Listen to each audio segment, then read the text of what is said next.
여러분, 안녕하세요. 웰인사이트입니다.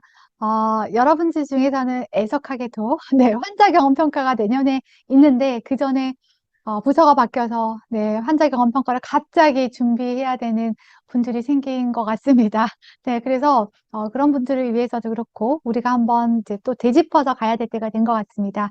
그래서 환자 경험 평가에 대해서 간단히 안내를 드리고, 분석하고, 네, 개선하는 방법, 또 CS 교육을 연결시키는 것까지 간단하게 한번 이야기를 해보도록 하겠습니다. 웰인 사이트는 환자 중심을 선택한 병원들이 그 길을 어렵지 않게 가도록 돕고 있습니다. 진심을 다해서 병원의 긍정적인 성장을 돕는 기업입니다. 환자 경험 평가에 대해서 간단히 설명해 주세요. 사실은 이거를 옆에 직원, 네가 좀 얘기해. 그럼 내가 이렇게 얘기할게. 우리 인터뷰식으로 한번 해봐. 라고 우리 즐겁게 얘기하다가, 됐어. 나 그냥 됐어. 나 지금 좀 바쁘거든. 그냥 내가 혼자 하고 그냥 끝낼게. 네, 이렇게 그냥 얘기됐어요. 네, 중요한 거는 내용이잖아요. 네, 올해까지는 조금 이렇게 네, 진행을 좀 해볼게요. 환자 경험 평가는 심평원에서 2017년도에 칼을 빼들었어요. 이제부터는 이 만족도 조사도 환자 경험이라는 이름을 바꿔서 네, 우리가 한번 조사를 해볼게라고 했어요. 그 전까지는 병원에서 자체 조사로 좀 진행했었어요.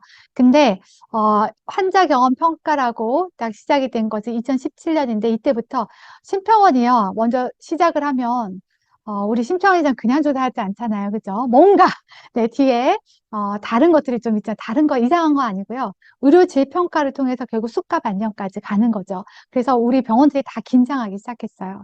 네, 지금까지 3차 수가 진행이 됐었고요. 그에 대한 내용들을 여러분들이 서면으로 네, 충분히 확인하실 수 있을 거예요. 심평원 홈페이지에 들어가면 네, 서면 보고 자료나 계획서 이런 것들이 있죠. 네, 확인해 보시길 바라며 우리가 중요한 거는 그래서 앞으로 어떻게 될 건데 네, 이게 중요하죠. 네, 4차 환자 경험 평가는 내년 5월에 진행이 되고 전화조사에서 모바일 조사로 갈 가능성이 굉장히 높아 보입니다.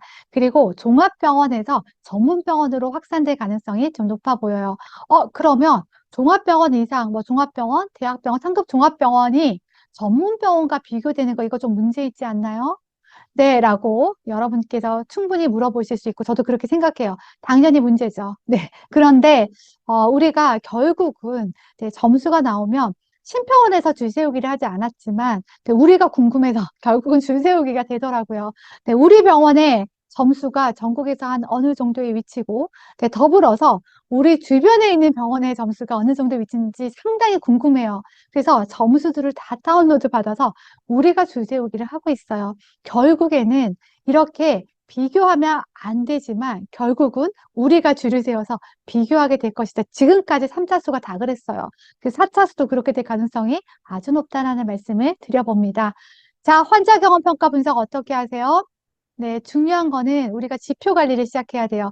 환자 경험 평가 준비의 1순위는요, 지표 관리를 먼저 시작하는 겁니다.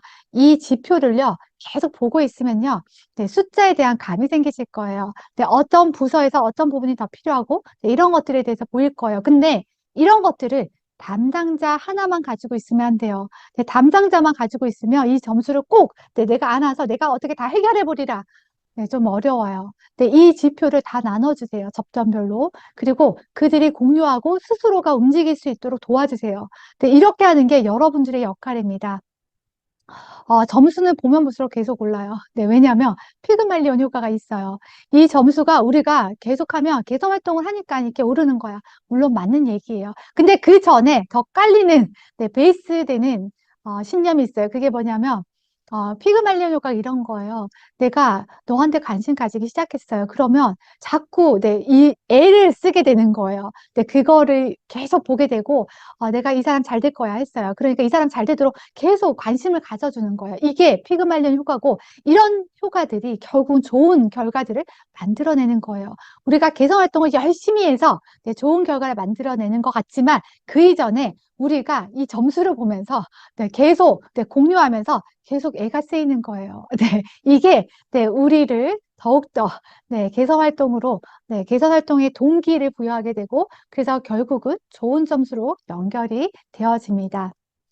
환자 경험 평가를 진행하다 보면 제가 끝에 저는 이런 질문을 남겨요. 네, 우리 병원의 좋은 점과 개선점에 대해서 이야기해 주세요. 라고 하면 환자들이 이렇게 많이 얘기해요. 네, 이거는 진짜 10분의 1도 안 가지고 온 네, 자료예요.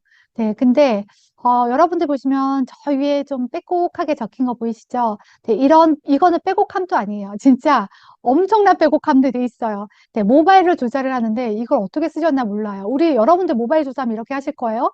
잘 안 하시잖아요. 근데 환자분들은 뭔가 스토리가 있어요. 내가 이 병원을 계속 이용하고 싶은데 이런 불편함을 안고 계속 가고 싶지 않은 그들만의 스토리가 있어요. 네, 이런 것들을 담당자 하나가 가지고 있다 이러면 굉장히 힘들어져요. 근데 이런 것들을 공유해야 되는데 공유할 때 약간 부류화 시켜서 공유하셔야 되잖아요. 제가 이 부류화를 시키다가 눈에 결절이 왔어요. 네, 한 1만 건 정도를 부류화 시키다가 그래서 도저히 안 돼서 AI를 달았어요. 네, 저는 돈을 좀 들여봤어요. 네, 그래서 AI 기반의 프로그램 하나 개발했는데 AI를 넣어서 서술형 답변으로 자동 분류화시키고 2차로 또 사람이 한번 더 분류화하기는 해야 되죠. 네, 이렇게 한번 해봤습니다. 그래서 이런 자료들을 우리가 지표도 그렇지만 VOC, 고객의 소리 이런 것들도 접점 직원과 전 직원이 공유해서 우리가 모두가 함께 가도록 하는 분위기 형성이 굉장히 중요합니다. 자, 세 번째 질문. 환자 경험 평가 개선 어떻게 하세요? 네, 모든 사람들이 다 궁금해하는 내용이죠. 여러분들이 먼저 아셔야 될 내용이 있어요. 환자 경험 평가와 만족도의 차이요. 환자 경험 평가는 프리퀀시에 대해서 물어요. 예를 들면 간호사는 존중하고 예의를 갖추어 대하였으니까에 대해서 전혀 그렇지 않다, 그렇지 않았다, 그랬다, 항상 그랬다처럼 네가 그런 대우를 얼마나 자주 많이 받았는지를 묻고 있어요. 네, 그래서 이런 것들 우리 객관적인 조사라고 이야기를 합니다. 네, 근데 이전에 우리 만족도 조사는요, 우리의 기대치가 들어가요. 네, 우리의 기대치가 S모병은 한 200%, 네, 100점에는 한 200점 주고 가는 거예요. 그런데 가서 보니까 대기 시간 걸리고, 네, 여러 가지 불편한 점이 너무 많았어요. 네, 그래서 이거에 대한 점수를 내가 50점 줬어요. 100점인데 50점 준 거예요. 그럼 우리 이런 것들을 불만족이라고 이야기합니다. 근데 어떤 병원에 가는데 별로 기대치 없어요. 네, 중간에 가까운 병원이라서 한번 가본 거예요. 네, 기대치 50을 들고 갔어요. 근데 이 병원을 갔다 오니까 뭐 그럭저럭 괜찮았어요. 그래서 50을 줬어요. 네, 그러면 우리 이 상태를 만족이라고 얘기합니다. 똑같은 50점도 만족이 될 수도 있고 불만족이 될 수도 있는 게 바로 만족도 조사입니다. 근데 환자 경험 평가는 환자의 기대치가 들어가지 않습니다. 네가 그런 것들을 얼마나 많이 프리퀀시 횟수를 받았는지를 물어봅니다. 그래서 이거를 우리는 객관적인 평가라고 하죠. 그래서 환자분이 이런 키워드에 굉장히 많이 노출될 필요성이 있습니다. 그래서 개성활동으로 가장 쉽고 빠르게 할 수 있는 개성활동으로 문항에 익숙하게 하는 키워드를 활용한 개성활동들입니다. 보통 포스터를 많이 이용하셨죠. 네, 그리고 간호사 영역이 굉장히 중요해요. 간호사 영역이 1번 문항이잖아요. 1번에서 100점을 말한 사람이 저 2번에서 갑자기 0점이 되고 이런 경우가 우리 심리적으로 쉽지가 않아요. 다 비슷하게 사람은 중심성을 향해서 가게 돼 있어요. 그래서 1번에 1번에 1번 간호사의 존중 예의부터 100점을 맞고 들어가는 게 굉장히 중요합니다. 간호사 영역에 대한 준비는요, 많은 부분들이 있는데 이 부분에 대한 것들을 다 하나씩 제가 유튜브를 통해서 얘기해 드리기 좀 어려울 것 같아요. 자꾸 네, 이제 저한테 예전에 제가 지원 사업 이런 것도 좀 진행을 하는데, 저한테 너는 왜 이 일을 하니요? 네, 그래서 저는 가치도 있고 이 일이 굉장히 재밌어요. 네, 이렇게 조금 약간 바보스럽게 얘기한 거죠. 네, 사업가답지 않게 얘기한 거죠. 지금도 그래요. 네, 그것 때문에 하고 있어요. 네, 근데 네, 그럼 너는 사업 왜 하니? 이렇게 얘기하는 거예요. 야, 사업은 돈 벌려고 하는 거야. 라고 얘기하시더라고요. 네, 그래서, 네. 그때부터 제가 다시 생각을 했던 게, 그래. 내가 가치 있고 이런 일들을 하려면 일단은 내가 그런 일을 할 수 있는 기반이 좀 필요해. 직원도 한 명 고용해야 되고 더 고용해야 되고 여러 이제 기반을 쌓아서 사람들한테 더 많은 것들을 줄 수 있어야 돼. 내가 그럴 때 내가 돈은 별로 뭐 생각지 않거든. 이런 얘기를 네가 할 수 있는 거야. 이런 생각이 들더군요. 네, 그래서 여러분께 지금 다 알려드리기 조금 곤란이 해졌습니다. 그래서 앞에 제가 얘기했던 것들도 보셔도 되고, 네, 또 필요하시면 따로 연락 주시면 제가 또 알려드리도록 하겠습니다. CS 교육 내용에 대해서 추천해 주세요. 네, 이런 이야기들 많이 주셨는데, 여러분께 제가 중요한 얘기 하나 한번 해보도록 할게요. 여러분들 CS 교육 내용 하면 뭐 인사, 뭐 친절, 예절 이런 것들에 대해서 얘기하는데, 이런 것들을 아울러서 여러분들이 먼저 생각을 해볼 수 있는 게 있어요. 바로 이거예요. 네, 하나만 말씀 한번 드려볼게요. 제가 이번에 간호 학생들을 대상으로 시뮬레이션 수업을 진행을 했는데, 이 시뮬레이션 수업 진행하면 전문성에 대한 부분들이 아주 두각이, 부각됩니다. 근데 이제 학생들이 알아요. 저 교수님의 스타일을. 네, 제 스타일은 커뮤니케이션 굉장히 중요하게 생각하고, 야, 너희가 전문성? 네, 지금 이거 열심히 해서 쌓을 수 있고, 어차피 병원 가면 다시 쌓아야 돼. 근데 이 커뮤니케이션은 이거 실력이 그렇게 팍팍 늘지 않아. 전문성만큼 실력이 늘지 않아. 너희 이거 굉장히 중요하거든? 이라고 얘기하는 거를 평소에 굉장히 많이 들었어요. 그리고 이 친구들이 점수를 잘 받으려면 그거를 잘 해야 된다는 사실을 알고 있어요. 그리고 더 중요한 거는 이게 그래도 굉장히 옳고 가치 있는 일이라는 것을 알고 있어요. 그래서 제 학생들은 한 2배로 열심히 해요. 네, 전문성뿐만 아니라 커뮤니케이션까지 굉장히 신경 써서 외워야 되거든요. 롤플레잉 네, 이런 거 해야 되거든요. 제가 말이 좀 길었어요. 짧게 끝내려고 하는데 네, 설명의 중요성 네, 모든 사람들이 다 알아요. 그리고 설명 잘하는 간호사 굉장히 많아요. 네, 이제는 설명은 다 웬만큼 다 잘해요.